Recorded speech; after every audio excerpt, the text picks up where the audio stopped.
seen that cyclohexane can exist in two equivalent energy chair forms, right leaning and left leaning.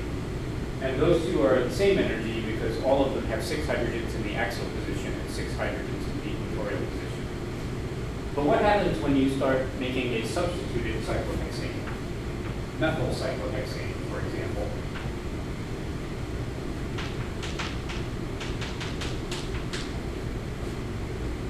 Since the hydrogens all change from axial to equatorial or equatorial to axial as you go from one chair conformer to the other, it stands to reason that if you go from one chair to the other chair conformer of methyl cyclohexane, the methyl group will switch from being axial to being equatorial. Those won't be the same energy. They won't be mirror images of one another.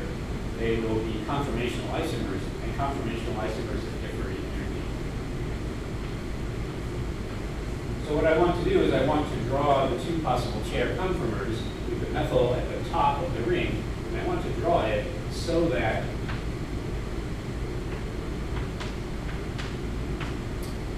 the carbon bearing the methyl group is actually in the plane of methyl. So the CH3 here is in the axial position, and the hydrogen is in the equatorial position. If that's carbon 1. And you'll notice I've drawn this with carbon 1 on the right and carbon 4 on the left, which is the opposite of what I did in the previous video, but that's actually not important.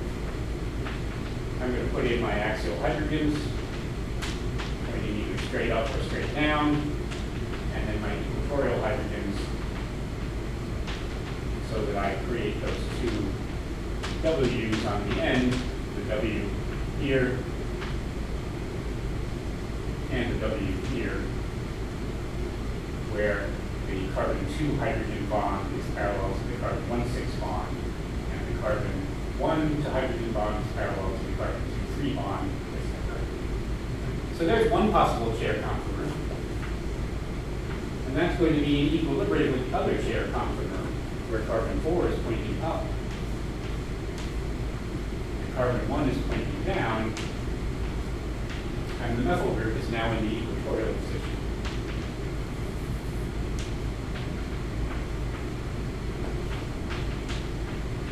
Unlike the case for plain cyclohexane,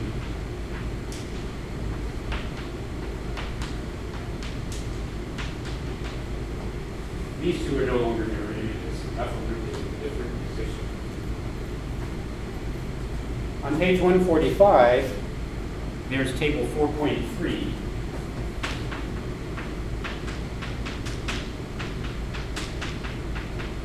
And that has a list of the free energy differences between the axial and the equatorial positions that show that the equatorial position, putting the large bulky methyl group in the equatorial position, is always more stable than putting the large bulky methyl group in the axial position. And in the case of the methyl group, the difference is 1.70 kilocalories per mole.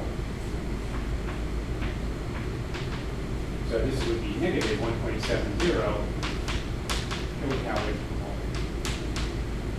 I've drawn this equilibrium so that the more stable conformer is on the right. The numbers in your book are all positive numbers because they're all written on the assumption that you're starting with the more stable equatorial and going to the less stable axial. So you'll see the numbers listed as plus 1.70 in your table in your textbook because they've written the reaction in the opposite direction, and you know when you write the reaction in the opposite direction, you change the sign on your free energy. So why is the equatorial position for the methyl group the more stable of the two positions? Let's take our cyclohexane ring and pull off one of the hydrogens and replace it with a methyl group. So you'll see that in the methyl group in the equatorial position, I can make it fully staggered so that I have diagonal angles of 60 degrees, and no hydrogens are particularly in the way of any other hydrogens. So there's the equatorial situation.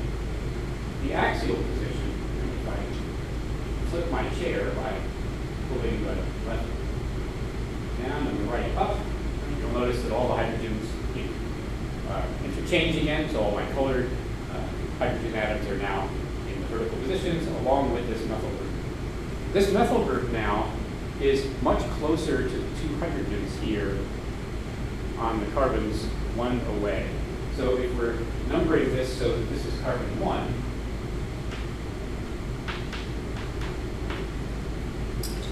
we see that the hydrogens attached to carbon 3 and carbon 5 that are pointing straight up have an interaction with the methyl group that's referred to as a 1,3 diaxial strain. And it's steric in nature, like the transannular strain or the eclipsing strain for two large groups like two methyl groups, where these electron clouds are actually trying to occupy the same space. There are two of them, because there are two axial hydrogens in addition to the methyl group. And if delta G is negative 1.70 kilocalories per mole, each of these interactions is therefore costing us half of that negative 1.0 kilocalories per mole. So this has a cost, a strain cost of negative 1.70 over 2, or 0.85 kilocalories per mole strain energy. I guess 1.7 over 2, right? That's the total strain in this molecule is 1.70 kilocalories per mole that's relieved when I change it to the equatorial position. So this costs me 0.85 kilocalories per mole. And this one also costs 0.85 kilocalories per mole for a total of 1.70 kilocalories per mole. If I put an ethyl group on there,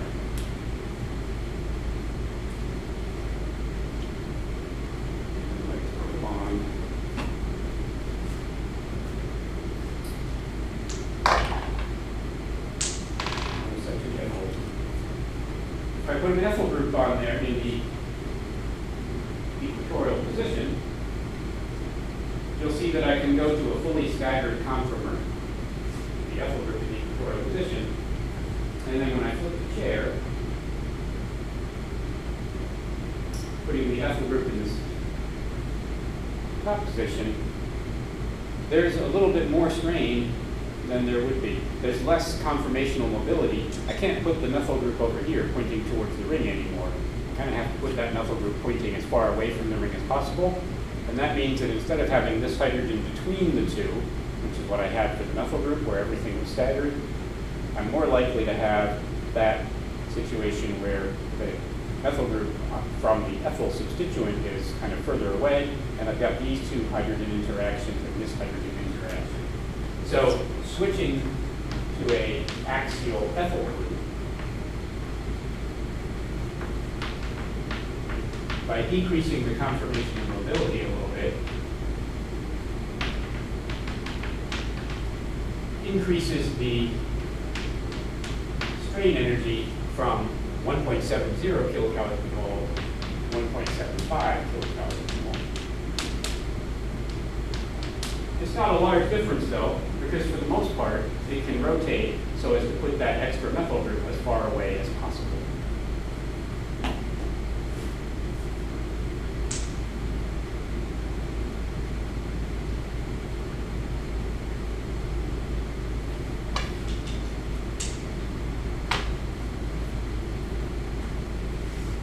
If I were then to switch to an isopropyl group, I decrease the conformational mobility still more. I now can't have that conformation because there's too much strain here between the methyl and the hydrogen in the axial position. I'm pretty much constrained to this possible conformation. Right? Any other rotation would introduce large amounts of steric strain between one of the methyl groups on the isopropyl. But I can have a conformation that minimizes the strain to a fairly large degree by putting both methyl groups from the isopropyl group as far away as possible from the other two axial hydrogens. So putting an isopropyl group in there will increase the strain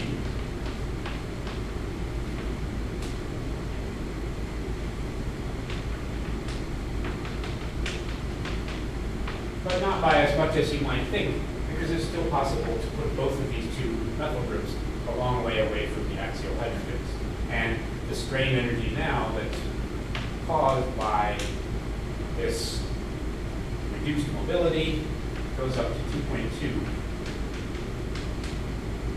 kilocalories per mole.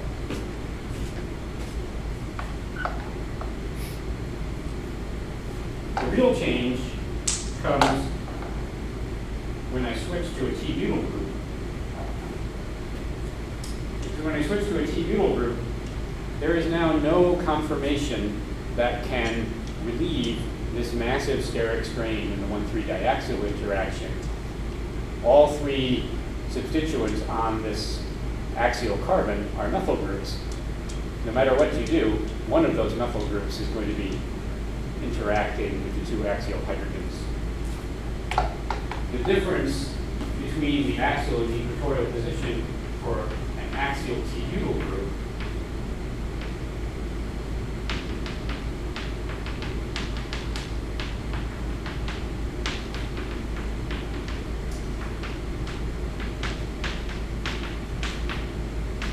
is hard to measure because there's so little of the axial T-butyl group present, but it's approximately 5 kilocalories per mole.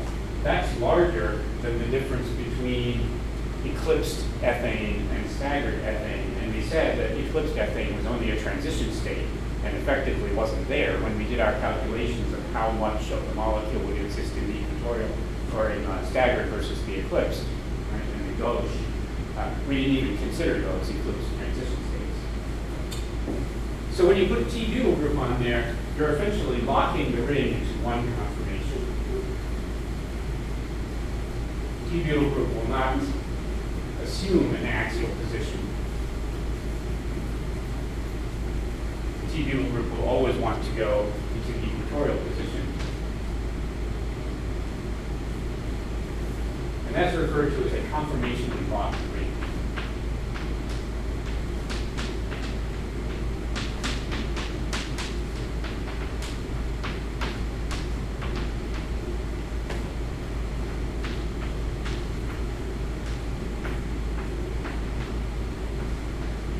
Switch from this equatorial T-butyl group to the corresponding axial T-butyl group would cost you plus 5 kilocalories per mole. And so it's essentially not happening. We can write this equilibrium like this, where the equilibrium constant is going to be effectively 0. There's not going to be any axial T-butyl group. The other way to conformationally lock a ring is to fuse two rings together.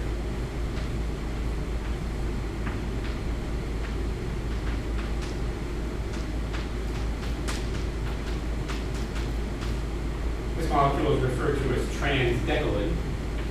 It's two cyclohexane rings bound to one another such that one of the hydrogens is pointing up and the other hydrogen is pointing down. If the two hydrogens here are trans to each other, two carbon-carbon bonds must also be trans to each other. And transdecalin is quite stable. Both cyclohexane rings are in the chair conformation. To flip the chair would require taking these two hydrogens to the equatorial position and taking these two carbon-carbon bonds to the axial position.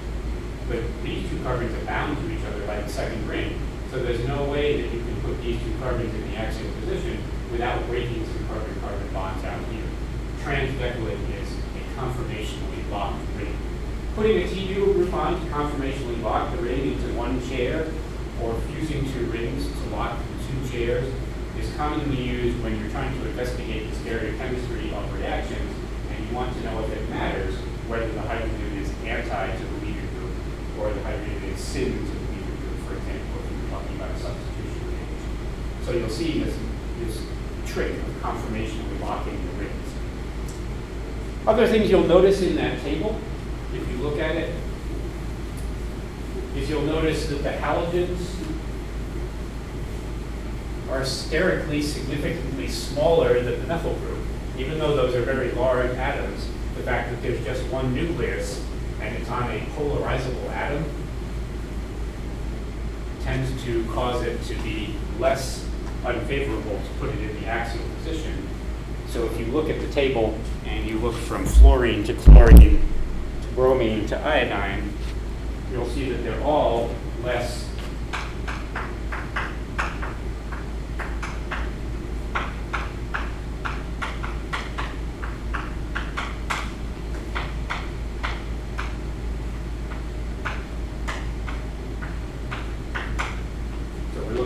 free energy change from going from the more stable equatorial to the less stable axial position, which means that all of these free energy changes will be positive, plus 0.25, and these are all in kilocalories per mole. Fluorine, plus 0.52 for chlorine, plus 0.55 for bromine, plus 0.46 for iodine. That may be counterintuitive. It's probably quite intuitive that it should increase as you go from fluorine to chlorine, but it doesn't increase by very much when you go to the significantly larger bromine, and it actually decreases a little bit when you go to the even more significantly larger iodine. Polarizability increases as you go down the series, though, which means that the electrons on the iodine can push further away towards the outside of the ring than they can for bromine. The other thing is that the carbon-iodine bond is so much longer that even though the iodine atom is very large, it's very large up here, not down where the two axial hydrogens are. So there's less 1,3-diaxial steric strain there than you would expect there to be. It's worth mentioning that it's always called a 1,3-diaxial state, even though the interaction here would actually be the axial substituent on carbon 1 and the axial substituent on carbon 5, but they're in positions 1 and 3 relative to one another, right? As opposed to being on adjacent carbons or being directly across the ring. So you'll notice that trend in the halogens, and all of those are significantly less than the minus 1.7 or minus 1.75 that you see for a methyl or a methyl group. The other thing you'll notice is that if you have an sp2 hybridized carbon in the axial position, like a carboxylic acid or a carboxylic ester, the numbers are less, it's 1.41 and 1.29 kilocalories per mole respectively, than for the methyl group, which was 1.70, or the ethyl group, which was 1.75.